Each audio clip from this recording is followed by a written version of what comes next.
el objetivo de este vídeo es explicar un poquito cómo resolver un ejercicio del segundo laboratorio que por lo que veo nadie ha sabido hacer. Entonces no voy a resolverlo directamente sobre el coseno en concreto que se pedía, sino voy a resolver la serie de Taylor, en este caso del seno, que es similar, simplemente para enseñaros qué razonamiento se ha aplicado y, bueno, a ver si una vez viendo cómo se resuelve uno, vosotros mismos sois capaces de resolver el problema del coseno. En esta serie de Taylor vemos un sumatorio de una división un tanto compleja, ¿no? Porque en realidad este sumatorio, bueno, aparte de sumar, hay que saber calcular potencias, hay que saber calcular factoriales, y bueno, y aquí tenemos otra potencia, ¿no? Entonces, lo primero que... me he columpiado. Vale, lo primero que hay que hacer es razonar un poquito cómo dividimos el cálculo, cómo nos organizamos a la hora bueno, qué vamos a programar y cómo lo vamos a programar. Ya por lo pronto podemos ver aquí que esto es un sumatorio, es decir, lo que hay englobado en ese sumatorio, que viene a ser todo esto se calculará varias veces. ¿Cuántas veces? Bueno, pues se calculará n más una veces, ¿no? Para diferentes valores de i que van de 0 a n. N es un valor que, al igual que el seno de x, que a la hora de calcular el seno de x deberemos pedirle al usuario, n es otro valor que deberemos pedirle al usuario. Básicamente, n es la precisión con la que calcularemos el seno de x. A más grande sea n, mayor precisión tendremos en nuestro resultado. Entonces, bueno, razonando esto y sabiendo que esto hay que repetirlo varias veces, todo lo que está aquí englobado, n veces, esto ya nos da a pensar que el sumatorio este lo podremos englobar en un for de i que va desde i igual a 0, se va repitiendo hasta i igual a n, incluida n. Entonces, en nuestro NetBeans o cualquier editor de código que tengamos, podemos empezar a programar ese for dentro del cual haremos el resto de los cálculos. Por ejemplo, vamos a declarar una variable i, que será el contador de cada una de las iteraciones dentro del for, una variable n, que será la precisión con la que nosotros calcularemos el coseno. Podemos ir ya definiendo algunas variables, como por ejemplo dónde guardaremos el seno calculado, dónde lo guardaremos, pues lo deberemos guardar en una variable del tipo float o del tipo doble, ya que no nos sirve una variable entera, puesto que el coseno, los cálculos tendrán decimales de bastante precisión. Por ejemplo, usaré una variable del tipo doble. Doble coseno.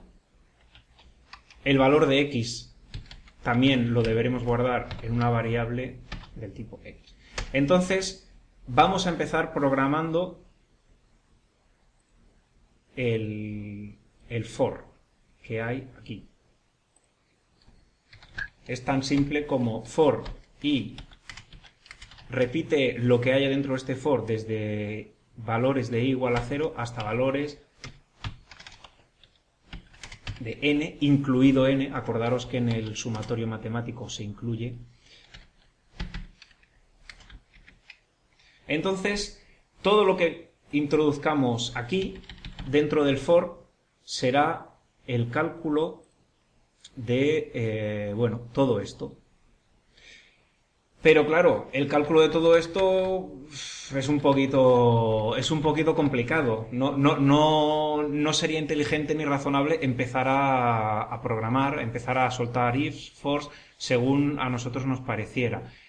Acordaros que, como siempre digo, uno debe primero pensar qué es lo que va a hacer y luego hacerlo.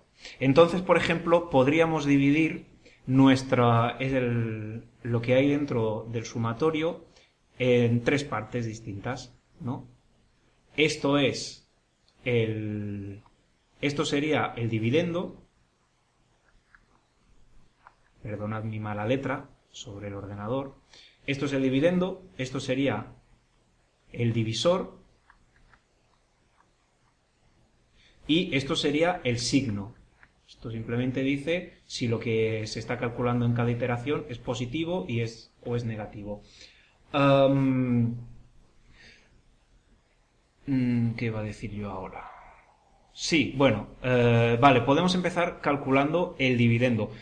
Este dividendo no lo tenemos que calcular una vez en el programa, sino que se recalculará en cada una de las iteraciones del for, porque básicamente en el sumatorio, bueno, todos estos términos se están sumando n veces y estos términos, al cambiar el valor de i, también esto se debe recalcular dentro de cada iteración.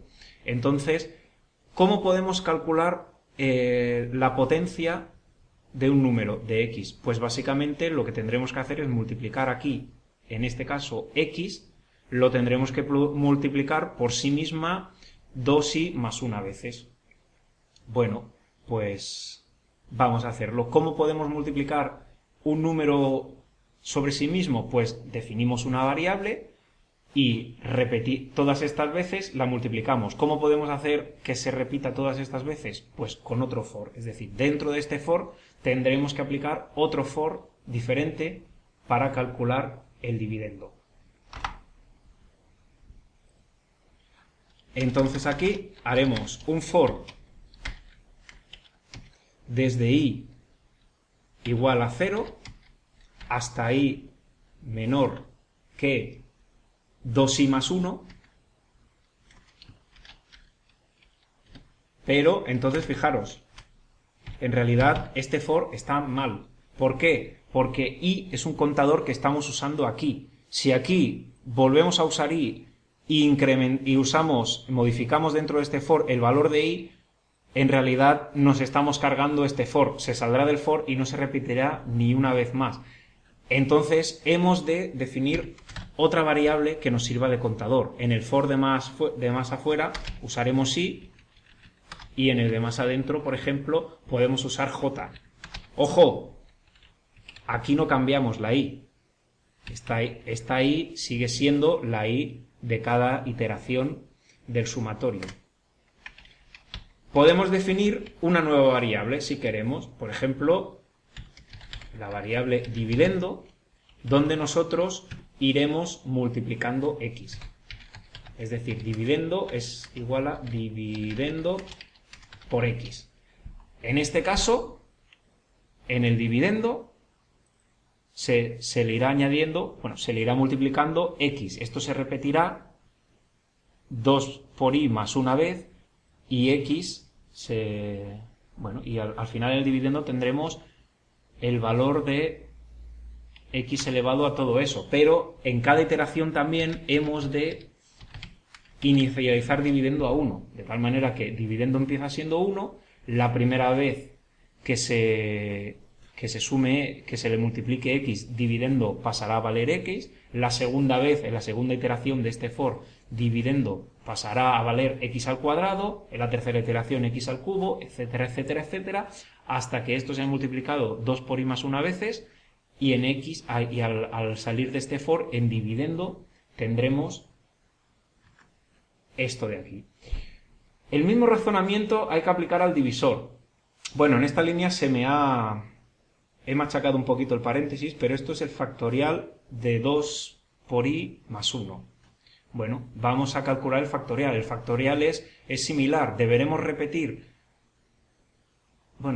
iterar esto 2 por i más 1 veces y a una variable diferente, bueno, ir acumulando los valores, ir multiplicando 1 por 2, por 3, por 4, por 5, por 6, hasta llegar a multiplicar 2 por i más 1.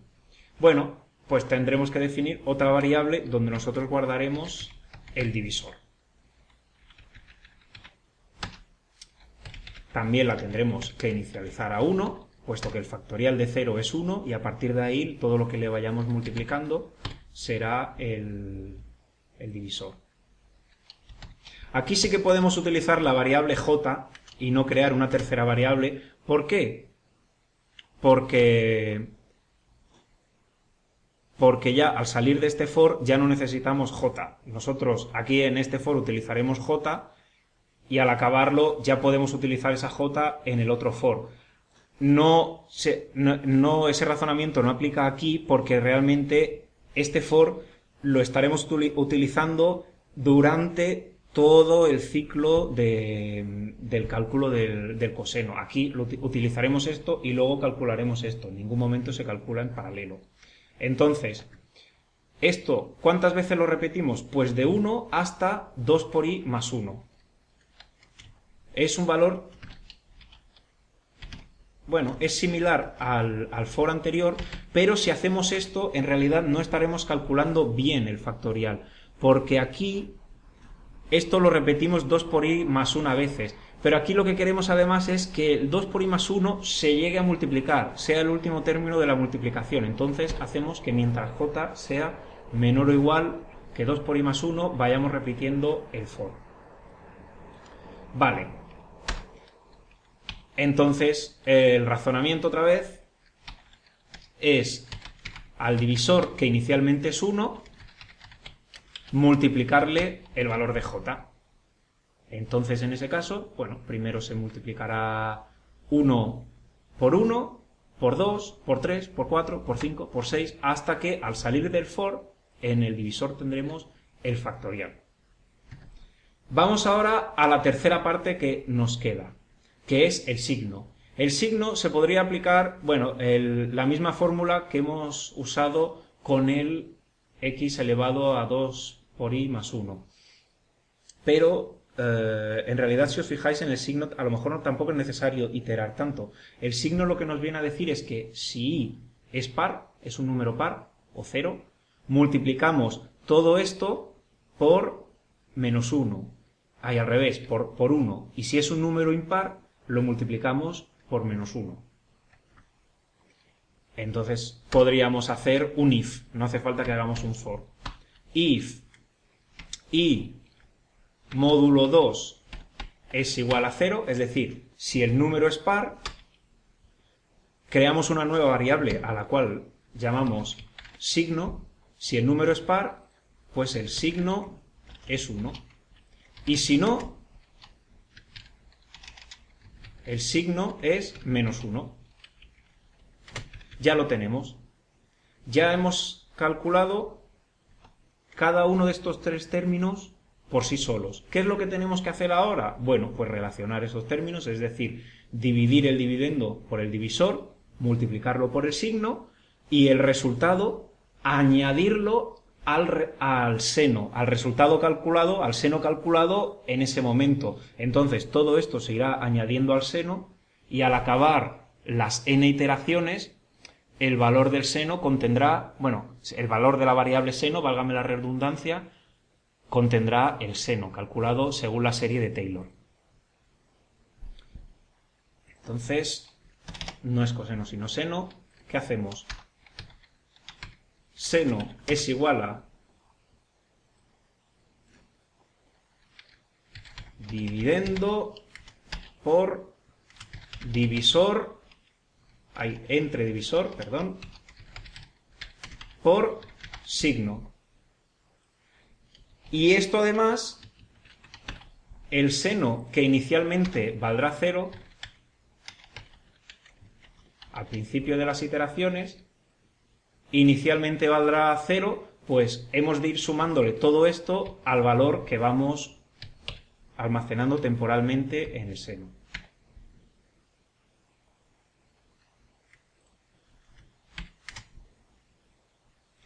Entonces ya lo tendríamos.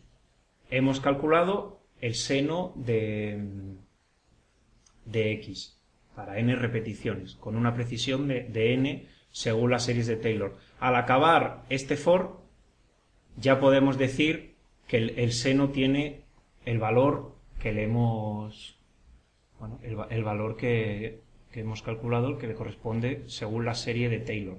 Podemos hacer una comprobación, por ejemplo.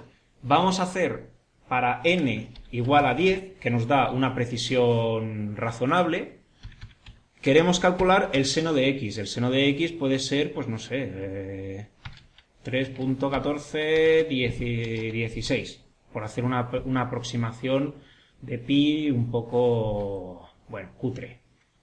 Vamos a sacar por pantalla el seno.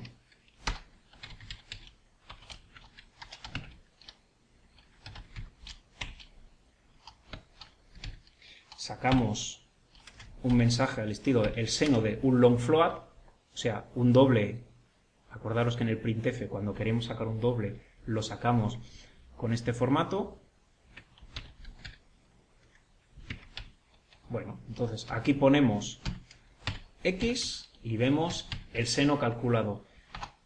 Y además, para saber o comprobar si nuestro cálculo es correcto, podríamos compararlo con el resultado de la función seno de la librería math. La librería math nos proporciona ciertas operaciones matemáticas. En realidad, en un escenario real, nosotros, cuando trabajemos o cuando hagamos programas más profesionales, cuando queramos calcular el seno, no tenemos que programar todo esto. Ya tenemos funciones, C nos proporciona funciones que nos hacen calcular el seno. Esto en realidad no es más que un ejercicio de secuencias de control de flujo.